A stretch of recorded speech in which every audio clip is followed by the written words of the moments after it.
show. We are at the Alico building here in Central Texas. I am, it's November, right? So your team gets into November. We're looking at your 9th, 10th game of the season, and you got to play hurt. And right now my voice is shot, but we're playing through it. There's green stuff all over as far as like what's coming out, but that means we're on the other side. No longer contagious. When I was contagious, I did my best to get Cam sick, and he's still here. So that was a failure. How about this? No failure. I got official word today that we are heading to Slovacic's over the course of the next month or so to do a live show from there. I cannot wait. It's going to be the best. I'm going to get my girl Allie Cadlebar out there, everybody's favorite Czech all-star. We're going to say what's up to Ray, and we're going to have a blast. There is nothing like Slovacic's around the holidays. I mean, nothing. And if you're ever going up and down I-35, you got to stop at Slovacic's, baby. Say what's up to Ray for me. Scotty Swingler on the wheels of steel. Of course, we got Zach in here.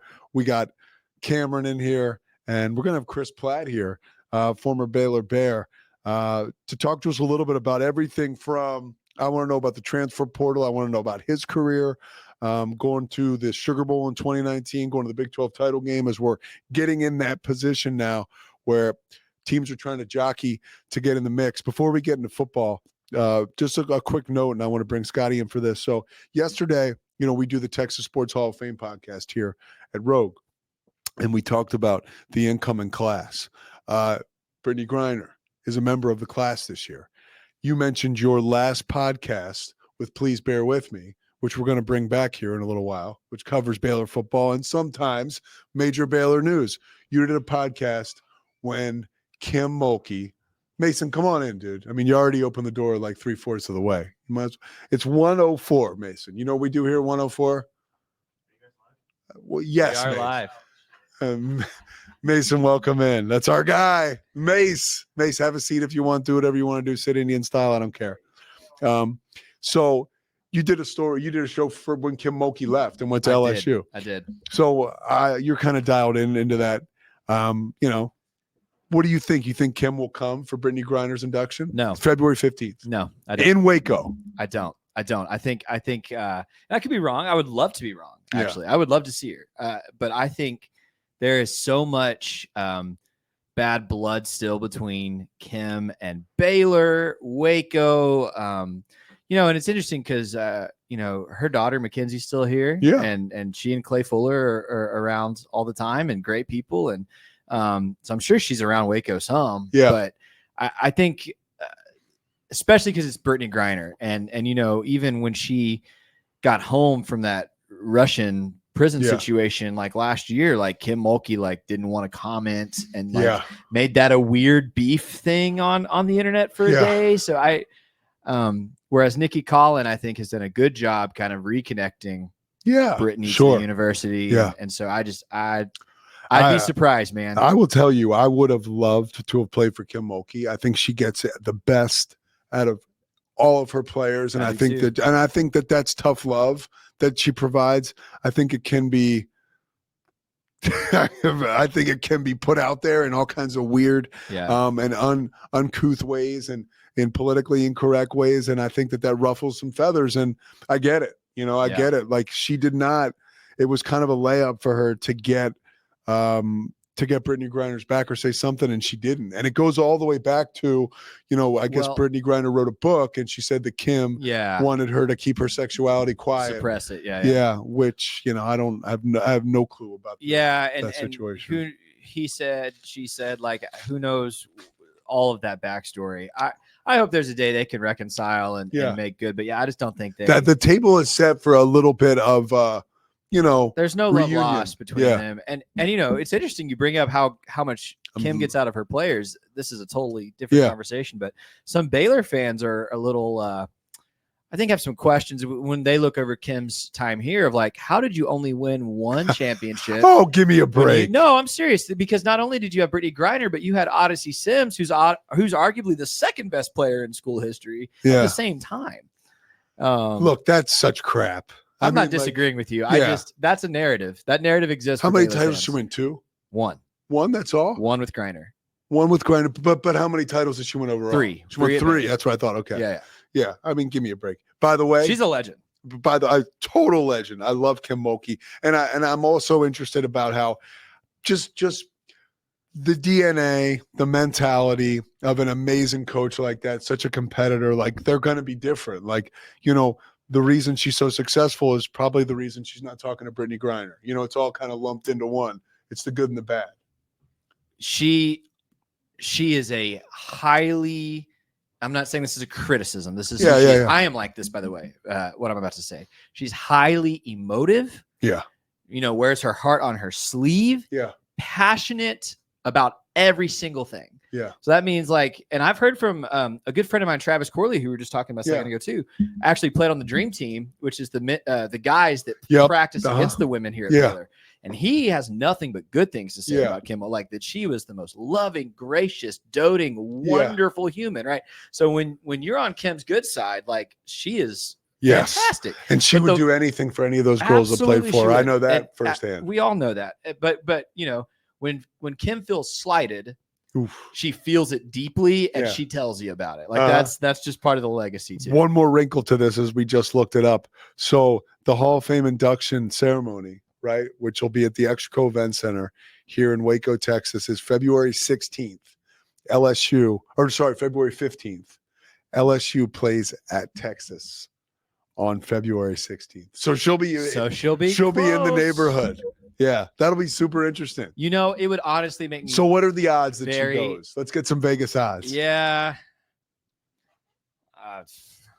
5-1. She's not there. 5-1. That's what I'd say. I love the long shot. I'm going to say, I like your odds, and I'm betting on I'm betting that something happens between now and then. We got a little kumbaya going. It would honestly thrill me. It would thrill me if she's there to support Brittany, and if Brittany gives her a hug. That would thrill me. That would be pretty awesome. It would be cool to see. All right, let's make that happen. I'll get on the phone with Julie Hayes, see if we can get Kim to thaw out with some of that stuff with Brittany. We talk about. I would say we talk about. I shouldn't be talking about anything with my voice like this. We mentioned that Chris Platt is going to be with us. Scotty, can we get a look at the playoff rankings? They were released last night, and truth be told, so we had this Big 12 show that we taped today, and it was one of those things where if you look at this right now, we didn't even talk about it because it's kind of depressing from a Big 12 standpoint. You got BYU, right, who craters now to 12 because although they were the conference leader above Boise State last week, with this loss, they dropped to 12, all the way to 12. Last week, they were 4, right? Because the team that is ranked in one of these Power 4 conferences or in these conferences, you've got to be ranked higher than the next one up, which is Boise State, right? And the Mountain West. So that's a screwy situation for BYU. And for the Big 12, Colorado plays Kansas this weekend. If Colorado can win and BYU can beat Arizona State, I think that you'll have an opportunity to get 2 teams in, but it is a long shot. And, Brett Yormark and the Big 12, they're probably like not thrilled about all this chaos. And I don't know why you would be, because it does kind of screws up your championship game. And I don't think Neo playing at halftime makes it any better. I think the Big 12, which God bless him, I love him, but I'd love to see him go back to a little bit more of the WWE theme. That was amazing. Speaking of Colorado, a lot of smoke around Deion Sanders going to coach in the NFL, going to coach for the Cowboys, going to coach for, who knows, maybe another team, right? Or Florida State. And Florida State, I'll tell you right now why I believe Florida State is a more viable option than the Dallas Cowboys. We'll get to Deion in a second, but and what he has to say about the potential of leaving. Adam Schefter talked about this yesterday on the Pat McAfee show, and I believe that this is something very relevant that is going to, play out during the offseason when we see coaches move around. There's more money in college football than ever before. Now, it's a pain in the ass, right? You have to keep guys from entering the portal. You have to recruit all the time. There's NIL money. No one is more equipped on planet Earth to deal with that other than Deion Sanders. He has a way of recruiting. He clearly has a way of making his place the place to be, right? Like he's sitting with the cool kids in the cafeteria. Not to say like they're mean girling people, but that's where you want to be if you're a big-time college recruit. USC, Jordan Lewis, I think his name's, forgive me if I got the guys. Let me see. I know the guy's name. USC just had a decommit, one of the best players in the country.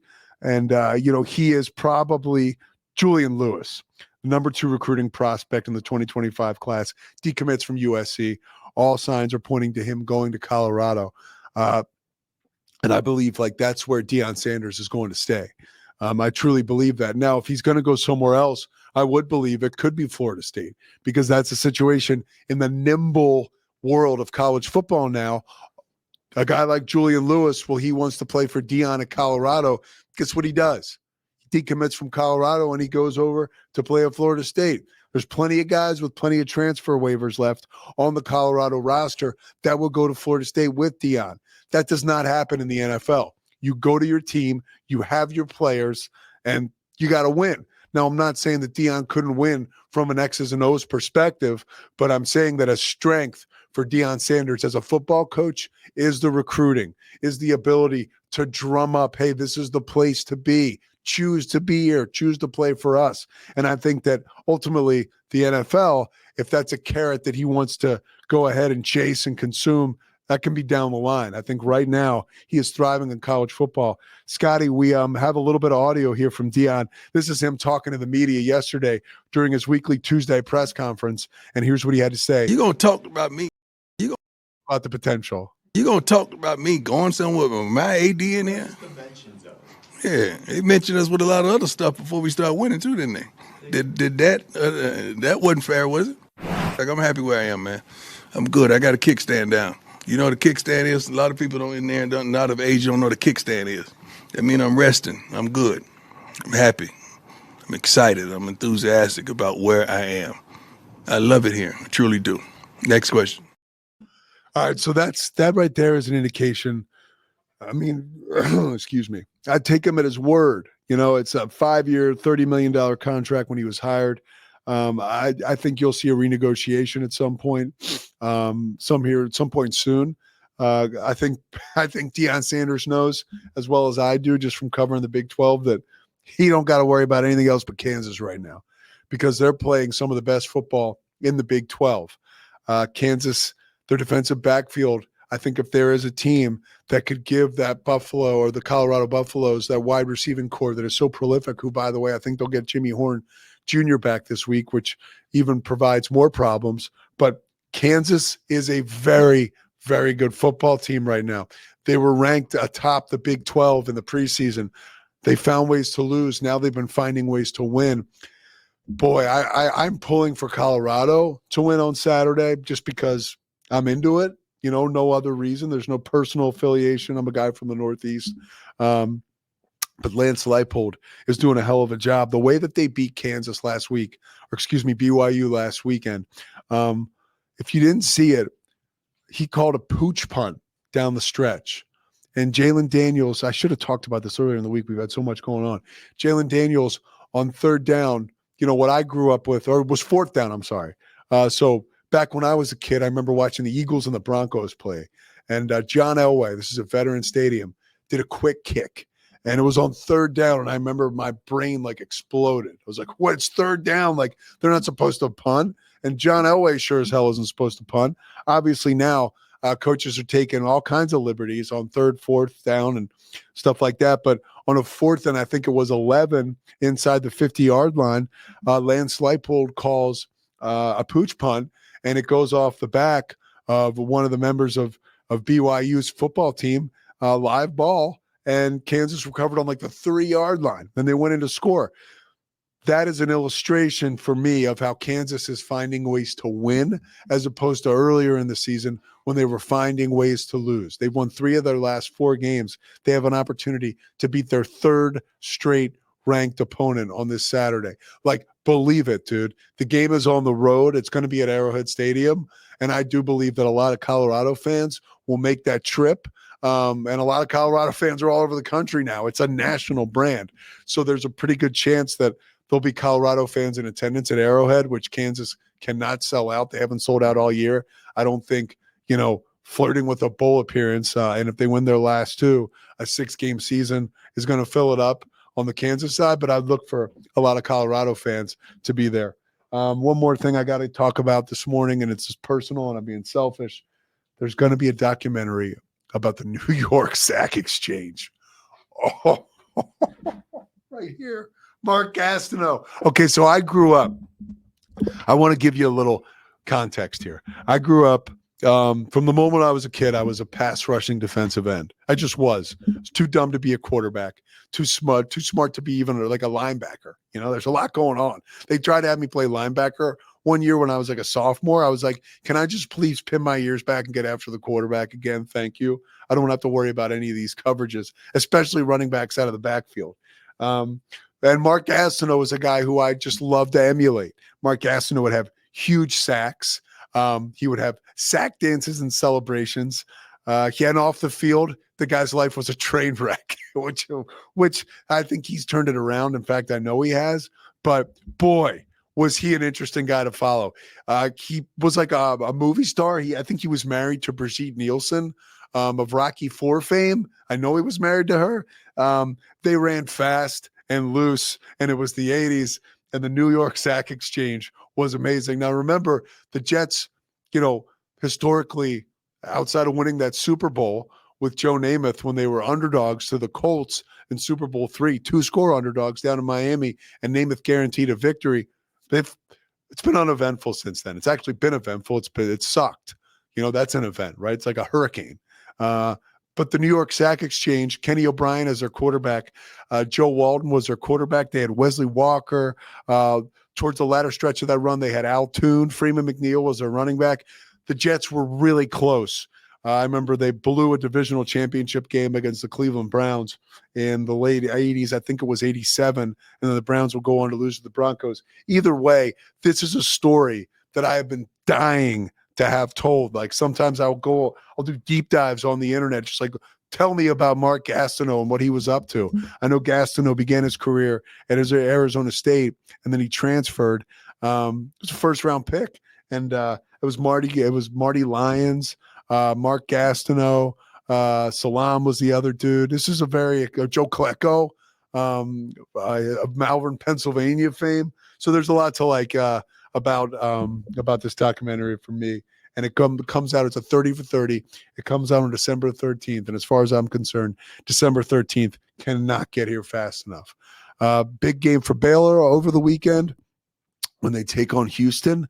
I believe Baylor will win that game. I'm going to say it now. They're going to win by 4 scores. 4 scores. I think that Baylor will win the game, maybe 35-7, something like that. It's going to be a complete shellacking. I believe Baylor is that hot and that good, and the time is now. The Pistons are pumping. I don't know how you prepare for this team, really, especially if you're Houston. And I know that there's been some issues in the defensive backfield. I know Carl Williams is still out, at least till the bowl game. But guys in the secondary have made plays when they've had to. Who was it? Corey Gordon Jr. By the way, but here's the best part. We're gonna have Chris Platt up here soon. And I love this kind of stuff. Matt Mosley, our friend at ESPN 1660, tweeted about Corey Gordon and how exceptional he was playing and how he made an exceptional play against West Virginia. And Corey Gordon tweeted him back and was like, hey, I really appreciate it, man. At which point I wanted to tweet, get a room. But then I was like, I need to probably step away from that and not do that. But I meant to send Mosley that text message. But yeah, Corey Gordon is obviously another Baylor guy that's very easy to root for. And that tweet was reflective. Hey, it's positive. He's rolling with it. I like it. Scotty, do you think I'm way out of line with my 4-score prediction, 4-score win? No, that's a yes. No, no, because Houston has mostly played pretty poorly. They average 8 points a game, but correct. But they, I do think there's something to what Dave said this week about their defensive front is significantly better than any Baylor's faced in a minute, and I just wonder. Houston's had a couple surprises up their sleeve. Every coach says that, though, Scotty. And I would say the same thing because I pair what these guys say too. But Matt Campbell's playing Utah this week. He says bar none the best defense. I do think this is a little bit of a trap game too, and I just wonder. You just never know. In college football, anything can happen. How well will Baylor travel? to this game in Houston. You got a team now that's, potentially you could finish the season 8-4, maybe 9-4 after a bowl game. Is the vibe around the team to a point where people will travel to Houston for this one? I don't know, because there is a huge alumni base in Houston, Yeah. so that helps you a lot. I'm sure several of them will go, but I've been a little disappointed. I was hoping there'd be a bit of a better crowd even at the TCU game a few weeks ago here in Waco, and still couldn't really fill the stadium with Baylor folks. So I hope there's enough optimism now coming with the team. Yeah, you got to be feeling it right out. now. But if you're a Baylor fan, I think that the 2.5 seasons prior were just so disappointing.